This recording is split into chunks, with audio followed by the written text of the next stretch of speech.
Thanks, Joel. This is Jim Devers with Channel 2 News on Jim. I'm here with my good friend Andy. He happens to be a Mormon. Andy, tell me what's the foundation of your belief? Well, first off, thank you for having me, Jim. This is a great honor for me to be here. It's always an interesting experience for me to explain my beliefs to people because sometimes people just don't understand the truth that I have found in the Testament of Jesus Christ.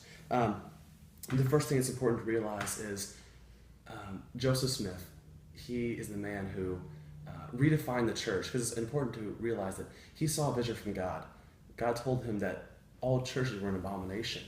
This is found in both 1 Nephi 13:28 and 14:10.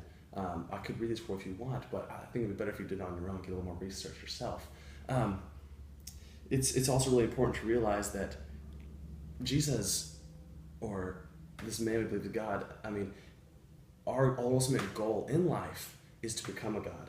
Because Jesus was not once a God. He lived as a man, and his great works once propelled him to be a God. So with my life, that's my goal. Ultimate goal is to, through my works, one day become a God.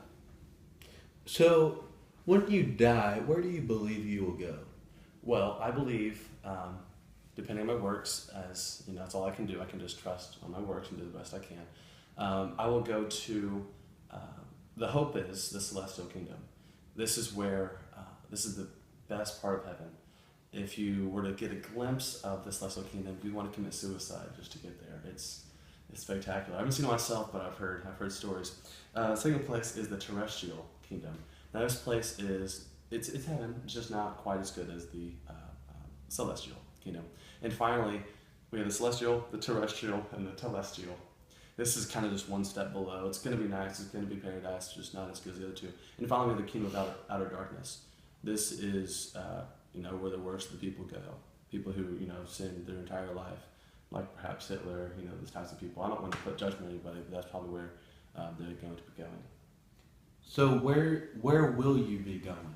I will be with hopes going to the celestial kingdom, but if I don't live up to those standards with my works, I hope for the terrestrial. So, let me get this straight here. You don't know exactly where you're going when you die. I don't know for sure, but I do know. You just think you're just hoping that you'll be able to. I hope my works do get me there, and I go every single day. I go to preach the good news, the testament of Jesus Christ.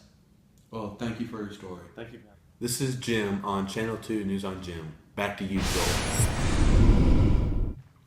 Thanks, Joel. This is Jim. I'm here with my good friend, Buddhist Chase. So, let's talk a little bit about Buddhism. But first off, what is Buddhism exactly? Well, you see, Jim, Buddhism is a way of life. It was founded about 2,500 years ago by a man by the name of Siddhartha Gautama. He was a very, very well-enriched individual, and I believe he was around the age of 35 whenever he first found the way of life that is known as Buddhism today. The root word of Buddhism is Buddhai, and which means to awaken or enlighten. And that's basically just the gist of what Buddhism actually is.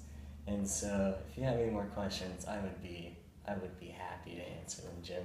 Well, you keep referring to Buddhism as a quote, way of life. So, does that mean Buddhism is actually a religion? You see, I get that question a lot, actually. Thanks for bringing it up. It is a religion, but Buddhists believe it goes way beyond that. We think it's a way of life as well as a religion. There's three major principles that you live by. The first one is to lead a moral life, and obviously that goes hand in hand with many other religions across the world. So, Chase, where do you believe you will be going when you die? Well, you see, Jim, according to Buddhism, the foundation of their beliefs, if a human does not obtain nirvana, which can otherwise be termed as enlightenment, then that person will not escape the cycle of death and rebirth. And ultimately, that cycle of death and rebirth is the final goal of Buddhism. And if one does not escape that cycle, then they are subject to be reborn in one of the 6 possible states that are beyond this present life that we live in today. And those 6 states are rated from highest to lowest, as you would see in a Mormon's beliefs. So, Chaucer, you mentioned earlier about nirvana. Could you please go into greater detail about what that is? Yes, I know you might have been confused by the term. I'm not talking about the band. What I'm talking about is, in Buddhist belief system, it is a transcendent state in which there's neither suffering, desire, nor sense of self. And like I said earlier in the last question, this is the ultimate goal of Buddhism. And once you reach this goal, you have reached the epitome of being a Buddhist. So, Chaucer, I have one more quick question for you. That is, do you know exactly where you will be going when you die? Well, you see, Jim, it's a part of how I live my everyday life. If I live it how the Buddhists are taught, the way they live, with the moral of good life, then yes, I will be into one of the 6 states of heaven. So, one of the 6. So you do not know where you will be going? I do not know the full intent of where I will be going, but I do know that if I live according to the Buddhist teaching, I will be where I need to be. Well, that wraps it up. This is Jim with Channel 2 News on Jim. Back to you, Joel. Thanks, Joel. I'm here in the fields of Syria with my good friend Byron, who is a member of ISIS. Now, Byron, can you please tell me a little bit about what you believe? I believe that there is one God, and his name is Allah. The Christians believe that Jesus was the Son of God. I too believe in Jesus, but he was just a prophet. In my faith, my goal is to obey Allah and not to know him like the Christians do. So, Byron, where do you believe you'll be going when you die? Well, Jim, I believe that I'm going to paradise when I die, based on my good works, once I'm purged from my sins. Now, other Muslims that haven't been doing very well in their life, I believe that they're going to burn in the pit of fire. What was that?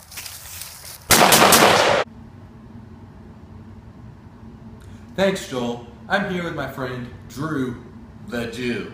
Now, Drew, could you please tell me a little bit about what you believe and where you think you'll be going when you die? Right. Thanks for having me, Jim. First off, I'm the Jew. I am God's chosen people. Okay. I believe that my works will lead to something. If I do good works, good things will happen. And on the contrary, if I were to do bad works and don't follow God's commands, then worse things will happen for me. The main difference in different beliefs, what I believe, is that I believe the wages of my sin isn't necessarily death, because I'm God's chosen people. So you asked where I'm going to be going. I will be going to heaven. It's just my choices are going to have consequences. It's just going to be, am I going to have good things happen to me in my life, or am I not going to have as many blessings based on my works? Well, thank you very much for coming, Drew. This is Jim Devers signing off. What?